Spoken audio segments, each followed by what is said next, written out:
नमस्ते बच्चों, कैसे हो?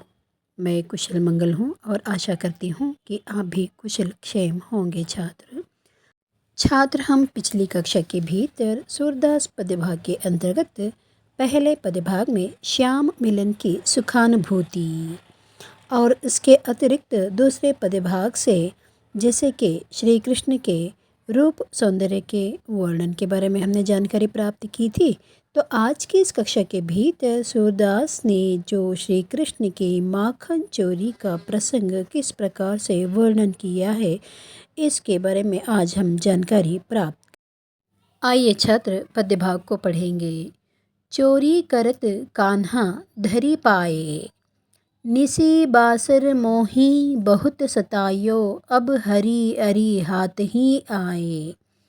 माखन ददी मेरो सब खायो, बहुत अजगरी कीन्ही, अब तो घात परे हौ लालन, तुम्हई भलई मैं छीन्ही।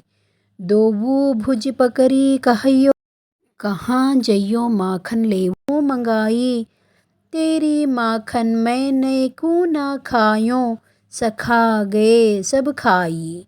मुख तन चितई बिहसी हरी, दीन्हौ रिस तब गई बुझाई।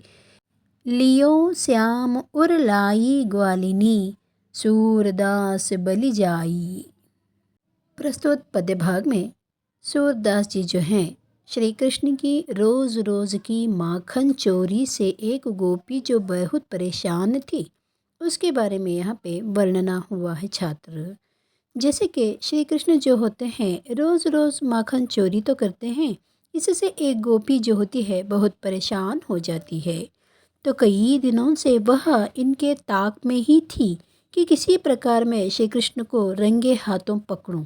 आज श्री कृष्ण जो थे पकड़ाई में आ गए गोपी के और कहने लगी, हे कृष्ण, तुमने रात दिन मुझे बहुत सताया है।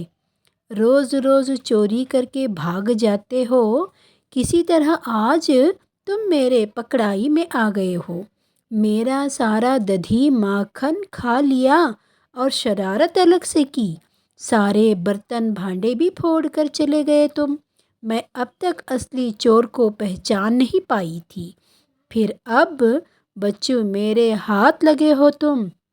मैंने भी इस माखन चोर को भली भांति पहचान लिया है। इसके बाद गोपी ने श्री कृष्ण के दोनों भुजाओं को पकड़कर कहा, बोलो अब कहाँ जाओगे? कहो तो तुम्हारी माँ से वह सारा दही माखन मंगा लो जितना तूने चोरी करके खाया है। तो श्री कृष्ण ने गोपी की ओर देखते हुए है बड़े भोलेपन से कहा कि उत्तर देते हैं, मैं तेरी सौगंध खाकर कहता हूँ कि मैंने तेरा माखन तनिक सा भी नहीं खाया है। यह तो सारे सखा मिलकर खा गए हैं, यानी मेरे सारे मित्र मिलकर खाए हैं। कृष्ण की इस भोली बात पर जैसे ही गोपी ने श्री कृष्ण की ओर देखा, कृष्ण मुस्कुरा देते हैं भोलेपन से। नटखट जो भी थे श्री कृष्ण, कृष्ण की इस मुस्कुराहट पर विमोहित हो जाती है गोपी, और गोपी का सारा जो क्रोध था वह शांत हो जाता है। मन में प्रेम भाव का उदय हो गया। प्रेम भाव से गोपी ने कान्हा को अपने हृदय से लगा लिया। सूरदास कहते हैं कि मैं गोपी और श्री कृष्ण के इस प्रेम भाव पर बलि बलि में जाता हूँ, यानी मैं निछावर हो जाता हूँ। इस प्रकार जो है सूरदास जी ने प्रस्तुत पदभाग में श्री कृष्ण के माखन चोरी प्रसंग का वर्णन किया हुआ है छात्र। तो आज की इस कक्षा के भीतर सूरदास के पदभाग का अंतिम भाग भी समाप्त हो गया है छात्र। तो अगली कक्षा में अगले नए पाठ के साथ फिर हम अगली कक्षा में उपस्थित होंगे छात्र।